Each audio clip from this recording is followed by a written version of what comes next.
Olá! Existem no mundo mais de 122 milhões de refugiados.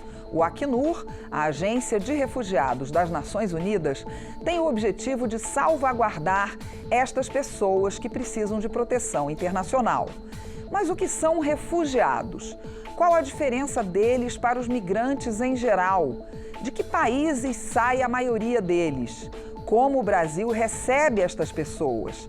Nesse quarto episódio da série do Ponto de Vista sobre migrações, a gente quer responder a estas perguntas. Para isso, eu recebo aqui no estúdio a representante adjunta do Acnur no Brasil, Raquel Trabazo.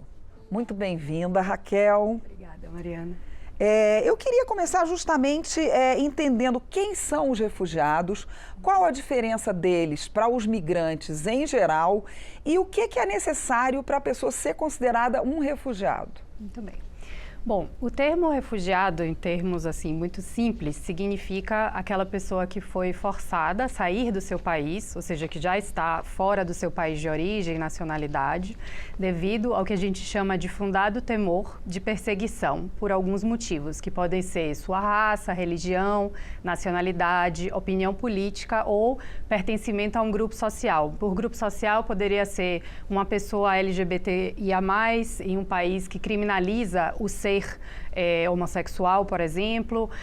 Pode ser o caso de uma menina estudante num país onde há um grupo fundamentalista que persegue mulheres que estudam, né, como foi o caso, por exemplo, da Malala, a famosa do Afeganistão. Então, isso é uma definição estándar, né, que está refletida na Convenção de 1951 sobre o Estatuto dos Refugiados. Essa é uma convenção, uma lei internacional, né, que tem essa definição e digamos assim, o parâmetro que todos os países do mundo devem seguir na hora de determinar se uma pessoa é ou não refugiada. Porém, a América Latina e a África, devido a dinâmicas próprias do contexto, ampliaram essa definição.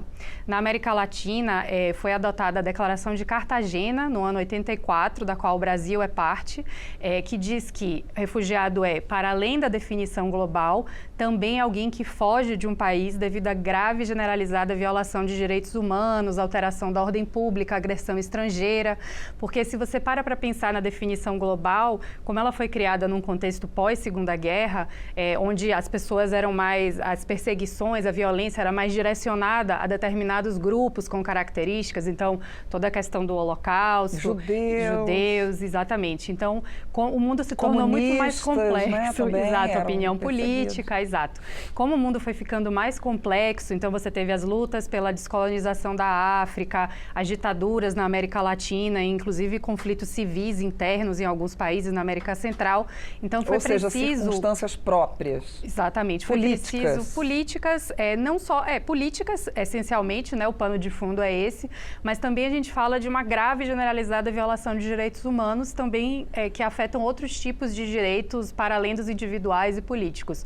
Hoje em dia, por exemplo, o Brasil, que adotou ambas as definições, tanto a global como essa ampliada a nível regional, né? Na lei brasileira, a Lei 9474 de 97, o Brasil hoje reconhece que pessoas que chegam, por exemplo, da Venezuela, se aplica não essa perseguição individualizada, mas um contexto geral, generalizado, que faz com que as pessoas precisem sair do seu país e buscar proteção fora dele, né?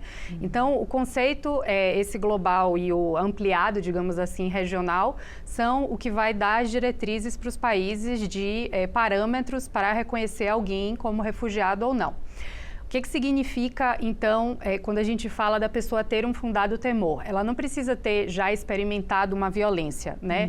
Então, por exemplo, pegando, não sei se vocês lembram que há muito tempo atrás teve uma campanha de atores de Hollywood dizendo tragam nossas crianças de volta, tragam nossas meninas, porque na Nigéria, o Boko Haram, que é um grupo fundamentalista, começou a atacar vilas onde havia meninas que estudavam, né? Crianças, adolescentes que estudavam.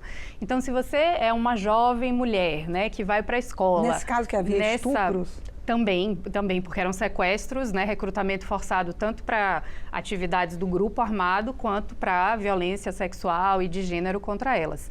Então você não precisa, por exemplo, esperar que o grupo bata na sua porta para você depois sair e pedir a proteção. Então, se você tem um perfil em uma determinada zona geográfica onde o contexto te coloca em risco, seja, como eu falei, por ser LGBT, seja por ser talvez um homem ou um jovem num país onde está havendo recrutamento forçado para grupos armados, seja num país onde há uma ditadura de qualquer viés, onde a sua opinião política, uma vez expressada, pode levar a desaparecimento, tortura, prisão, né, ilegal, tudo isso leva a pessoa a ter o que a gente chama de um fundado temor, né, ou seja, um medo razoável de um risco, né, a sua vida, integridade física.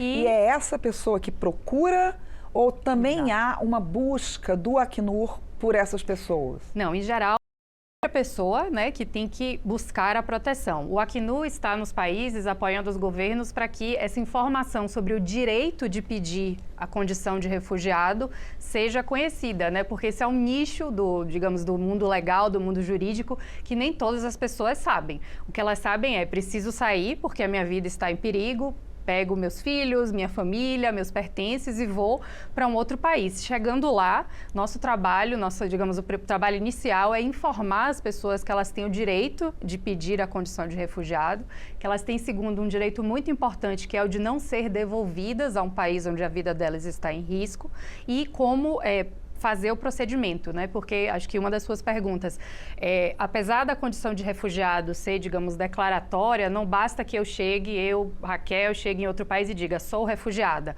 Existe um processo administrativo, né, que no Brasil ele é levado no seio do Ministério da Justiça, existe o Comitê Nacional para Refugiados, CONARE, e eles fazem a análise de cada um dos pedidos, de acordo com a minha história pregressa, o meu perfil, a informação que é disponível sobre o meu país, e aí se faz toda uma análise minuciosa de acordo, né, para ver se eu me enquadro, se a pessoa que diz ser refugiado se enquadra nessa definição que eu acabei de pintar. E parece que vários países têm um conselho como esse, porque, enfim, não é qualquer pessoa que pode chegar nos Estados Unidos, por exemplo, e dizer, estou sendo perseguido. Isso.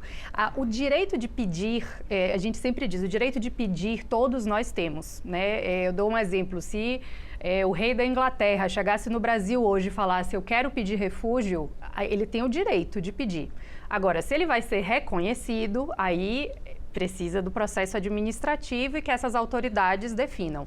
No Brasil é um órgão colegiado, então são vários ministérios, Ministério das Relações Exteriores, Justiça, Trabalho, a Defensoria Pública da União também está presente, então existem várias autoridades com a presença do Acnur como observador e da sociedade civil, com representação através de algumas organizações que são membros e que também podem participar do processo decisório. Isso normalmente acontece quando a pessoa já foi para o outro país, Sim. Mas ela pode também ir para uma embaixada. Neste caso, quando a pessoa vai para uma embaixada, isso se trata do que a gente chama de, ou consulado, asilo político, né? Qualquer repartição que tenha esse caráter de missão diplomática. Isso já é outro sistema, inclusive não se trata, digamos, de um direito, ao contrário do que é a Convenção dos Refugiados. Essa outra convenção sobre asilo político é baseada em um costume que se desenvolveu na América Latina, precisamente, na época das grandes ditaduras militares, onde muitas pessoas precisavam, que era geralmente o perfil aí é muito mais político, né, devido à opinião política, e uma pessoa geralmente com um alto perfil ou que tem uma iminência, uma urgência muito grande devido a essa opinião política. Então, por isso também casos mais recentes, como o Snowden, né, que se refugiou também numa embaixada do Equador, na Inglaterra, e aqui na América Latina... aqui também se refugiou na embaixada da Hungria?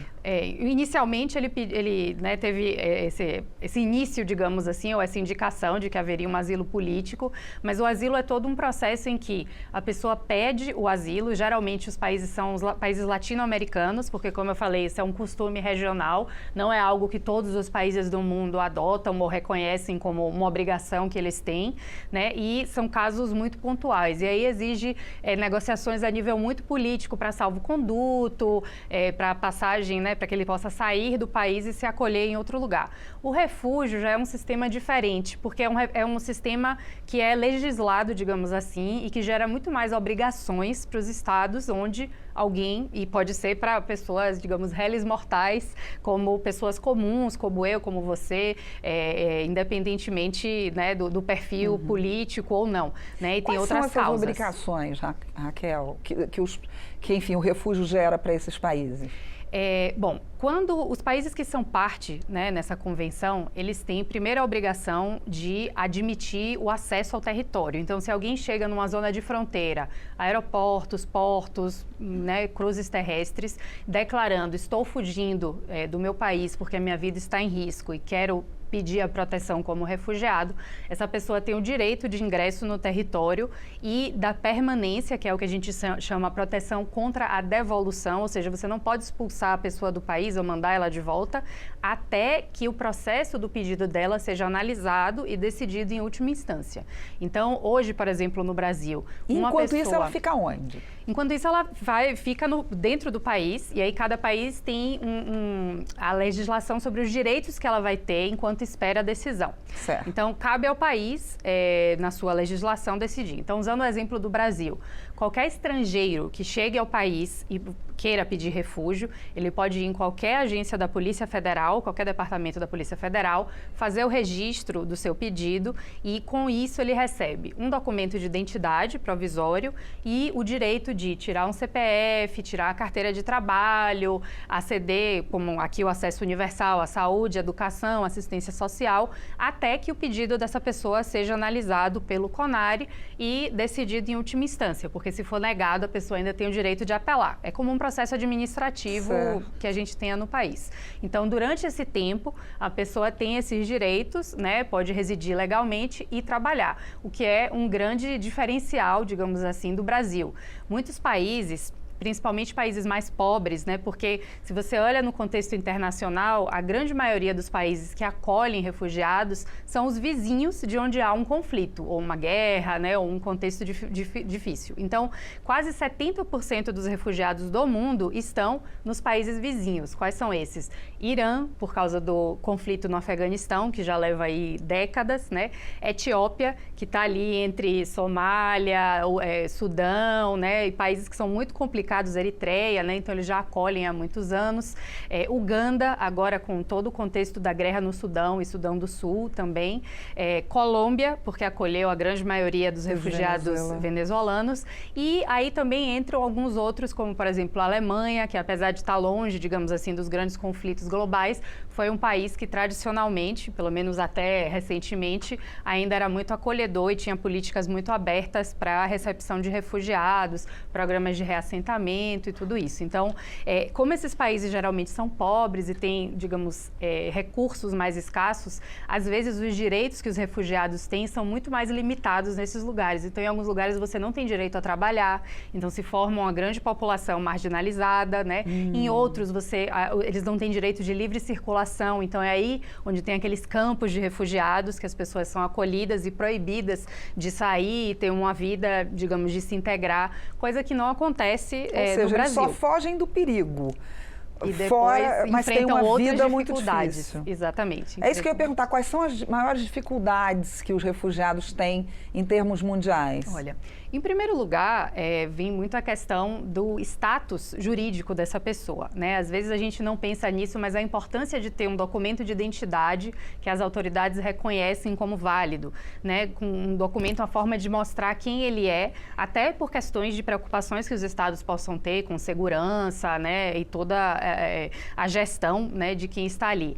Documentos que permitem acesso a escolas. Então, 40% dos refugiados no mundo são crianças. Então, geralmente são famílias... Quantos por cento? Né, 40% dos refugiados. Então, são famílias que se veem em situações onde as crianças estão em idade escolar, precisam de acesso à saúde, né, todos, né, muitas pessoas idosas também que vão, né, precisar de um apoio mais constante, de assistência social.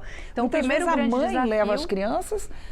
De repente, quando o marido está na guerra, Também, isso acontece muito. Então, por exemplo, agora na Ucrânia, os homens são proibidos de sair do país porque existe um recrutamento militar obrigatório. Em outros lugares, esses homens estão até lutando ou são recrutados forçadamente, né, por grupos armados. Então, é muito comum que a grande maioria das populações refugiadas tenha esse perfil de mulheres, famílias monoparentais, órfãos, pessoas idosas, né? Fora as que nós nos preocupamos muito, que são aquelas que ficam para trás, às vezes pessoas com deficiência, com alguma dificuldade de locomoção. Então, o primeiro passo na nossa preocupação é esse, é a pessoa ter ciência dos direitos dela naquele país onde ela chegou e que ela possa regularizar a sua solicitação de refúgio. O segundo, eu acho que vem da questão da rede de apoio, né? Que ser estrangeiro em outro país é difícil, independentemente das condições que você tenha, financeiras, de conhecimento, educativas.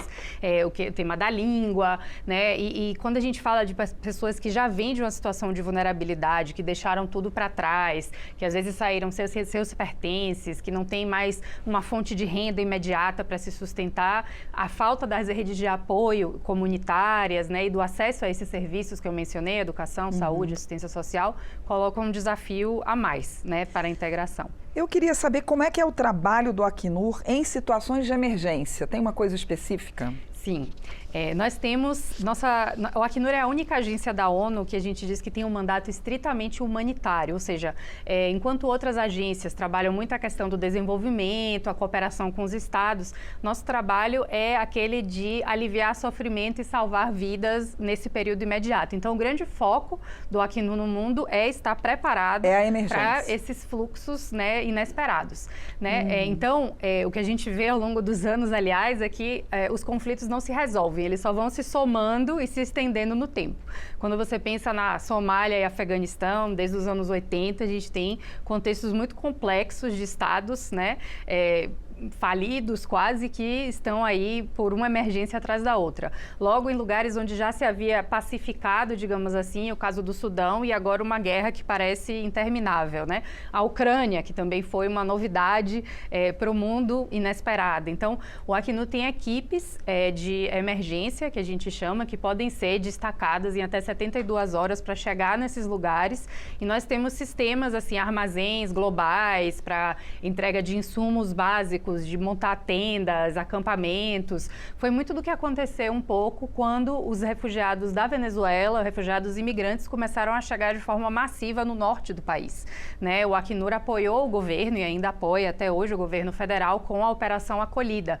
Né? Então, as casinhas que se vêem, que são unidades provisórias habitacionais, as equipes de registro para que as pessoas possam se formalizar perante o Estado brasileiro, fazer os seus pedidos e eventualmente receber a documentação, informação. Então, onde eu matriculo meu filho, onde eu peço ajuda de saúde, onde eu acho um emprego. Então, tudo isso é um processo de integração bastante largo que começa com essa resposta de emergência.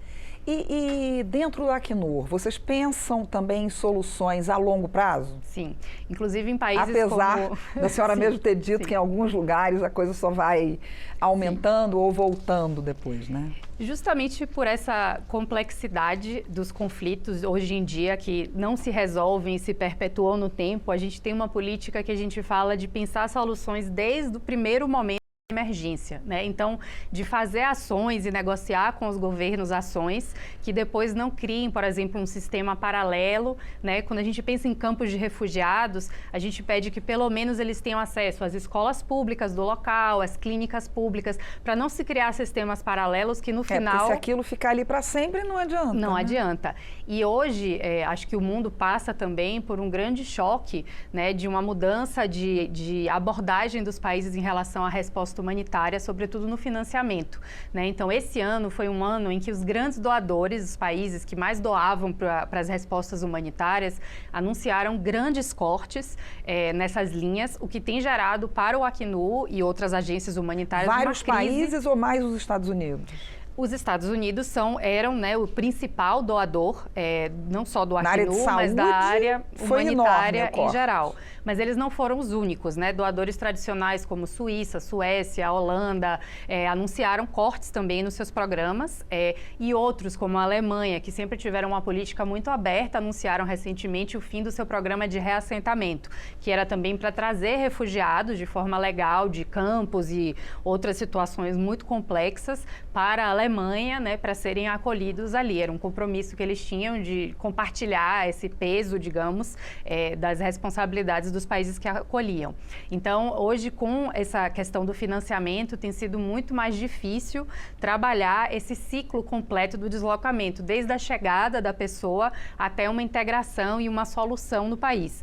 Por solução, a gente diz aquela pessoa que tem integração cultural, ou seja, que pode falar a língua, que cria uma rede de apoio, que faz amigos no país, tem, né, vizinhos e tudo isso, que tem emprego ou uma fonte de renda. Então, no Brasil, você tem refugiados empreendedores que já têm suas próprias, né, empresas, refugiados empregados, né? Acho que a Operação Acolhida ajudou muito nesse sentido, com o que a gente chama da interiorização. Então, o governo brasileiro, em parceria com o setor privado, a Acnur e outras agências, encontra vagas de emprego em lugares onde hoje tem escassez de mão de obra, como o sul do Brasil, por exemplo. Então, isso tem ajudado muito até a indústria brasileira e a economia a, né, fortalecer, né, digamos, os seus serviços e suas linhas de produção, onde falta mão de obra, né? Então, a educação também, né, existe um grande trabalho com uma rede de universidades brasileiras, a Cátedra Sérgio Vieira de Mello, né, que foi um brasileiro que trabalhou no Acnur, né, o filme Netflix,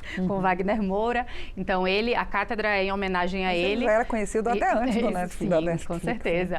E reúne mais de 40 universidades brasileiras que fazem não só a parte de pesquisa, mas também revalidação de diploma, bolsas para refugiados, algumas vagas em alguns cursos também que eles abrem específicas, como uma espécie de cota pequena para estudantes refugiados que queiram, né, entrar na universidade no Brasil. Então, tudo esse é um processo que, no caso de um contexto como o brasileiro, latino-americano em geral, o Acnur trabalha muito, que é a parte de integração das pessoas na sociedade, porque se considera que são ambientes propícios e acolhedores em geral. Né? Eu queria justamente que a gente falasse um pouco mais sobre Brasil, né? Sobre como o Acnur trabalha aqui. Por exemplo, a senhora já falou da questão de algumas bolsas em algumas instituições, então, de ensino. Mas, por exemplo, escola pública recebe logo as crianças, que são uma grande parte dos refugiados. A questão de trabalho também, vocês também ajudam a se conseguir trabalho, de repente, junto com empresas privadas e também Minha Casa Minha Vida, se eles também são colocados dentro desse contexto. Então, o Brasil tem um marco de políticas e legal também muito favorável a refugiados. Em que sentido? Uma vez a pessoa chega ao país e é reconhecida como refugiado, ela tem praticamente os mesmos direitos, né? Não os políticos, mas quase os mesmos direitos que um brasileiro, né? A questão é muito mais na dificuldade do acesso por barreiras linguísticas, falta de conhecimento, às vezes até porque o cartão não é reconhecido em cidades pequenas, nunca viram aquela identidade dos refugiados. Então, esses são os tipos de barreiras mais, digamos, administrativas que as pessoas podem encontrar, burocráticas, né? Em alguns lugares, a exigência de documentação, como eles não têm, às vezes a pessoa sai urgente do país, então não vai lembrar, né, de pegar a certidão de nascimento ou um documento, meu diploma. Então, todas essas dificuldades são facilitadas bastante pelas leis do Brasil, né, no caso dos refugiados, e por algumas resoluções do CONARE, muito também, do Ministério da Justiça, exatamente. Então, as barreiras são muito mais no sentido, assim, às vezes da escola pedir determinada documentação que talvez a criança não tenha, mas o direito está e o acesso acaba se formalizando no final, né, das contas. Então, isso em termos de acesso a benefícios sociais e programas, né, de assistência social em geral, os refugiados têm acesso, né? A diferença é que esses programas têm, a nível municipal, critérios, né, de acordo com prioridades e população vulnerável. Então, às vezes, eles podem enfrentar, assim como os brasileiros, longas esperas, entrar numa fila, né, para receber esses benefícios em geral, Bolsa Família, BPC, a participar do programa Minha Casa Minha Vida, ou seja, não existe necessariamente um óbice, mas eles entram, assim como o acesso ao na SUS, fila normal. Qualquer dificuldade que os brasileiros tenham, né, e o perfil também que é priorizado para isso, os refugiados vão ter. Mais o perfil econômico, socioeconômico. Isso. E no caso laboral, tem muita questão de comprovar a experiência prévia, porque né, é uma experiência em outro contexto, a questão do idioma é uma grande barreira, né, o que a gente trabalha muito com o governo, com o Sistema S, Senai, Senac, todos, é a capacitação, né, para se recolocar no mercado de trabalho e logo depois que a pessoa já tenha, né, uma fonte de renda, esteja mais instalada, trabalhar um plano de vida, né, se quer se recolocar na sua área de especialização, que esse é um grande desafio. Então, geralmente refugiados que têm nível superior, mestrado, doutorado, têm mais dificuldade de trabalhar na área, né, porque aí você entra com conselhos profissionais, né, de engenharia, medicina, que tem que também revalidar como a OAB. Então, tudo isso são outros desafios que eles têm para se recolocar, digamos, replicar a vida que eles tinham no país de origem. Mas o direito, pelo menos, e o acesso em geral existe, né? Aquela questão do senegalês que foi morto há pouco tempo em São Paulo, vocês cuidam também dessa parte jurídica? Veja, o Acnur no Brasil... Nesse caso, enfim... No Brasil... É a família, né? Nós trabalhamos, obviamente, com a população refugiada, porém, né, algumas pessoas que possam ser migrantes em situação de extrema vulnerabilidade, nosso trabalho é muito mais no sentido de orientação e referência aos atores que cuidam. Existe uma rede, não só da sociedade civil, mas os próprios organismos de justiça, Defensoria, Ministério Público, que estão bastante sensibilizados, sobretudo em grandes capitais, para apoiar a população. E, em maneira, assim, digamos, periférica, trabalhar um pouco também a questão da xenofobia, racismo, né, que são questões transversais que podem afetar qualquer população estrangeira e, né, brasileiros de perfis, dependendo, né, da raça, origem social e outros preconceitos que os refugiados compartilham, né, com a dificuldade extra de serem estrangeiros, no caso, no país. Aquela questão da volta para casa, de refugiados em termos, vão voltar ao mundo, às vezes por décadas essa pessoa, por uma questão do perigo do local aonde ela veio, ela não pode voltar. Ao mesmo tempo ela quer voltar. Como é que vocês lidam com isso? É uma questão complexa e muito pessoal, né? No final das contas, o que a gente tenta assegurar é que a pessoa tenha, primeiro, o direito efetivado de ser protegida em outro país, se for necessário, e se ela quiser retornar, que esse retorno seja voluntário, né? Ou seja, que ela não seja expulsa e que seja bem informado, ou seja, que ela retorne sabendo o que espera ela no país. Então, por exemplo, vou usar o exemplo da Síria, né? Desde que o regime... exemplo, que está acontecendo agora. Exato. Desde que o regime caiu, muitas pessoas começam, nossa, então agora é hora de voltar, porque finalmente a gente se sente em casa do nosso próprio país, a grande maioria das pessoas. Outras não, reconstroem, já nem querem, o trauma às vezes é tão grande que não querem nem saber de voltar. Mas, por exemplo, no caso dos sírios, o nosso trabalho nos campos e nos lugares, nas cidades onde eles são acolhidos, é muito de informar o que esperar em termos de infraestrutura, que está extremamente colapsada, serviços, né, economia, né, e todos esses fatores também de segurança, que a situação ainda não está 100% estabilizada, ainda existem focos de insegurança, de conflito, de ataques, que eles precisam saber e conhecer o que esperar.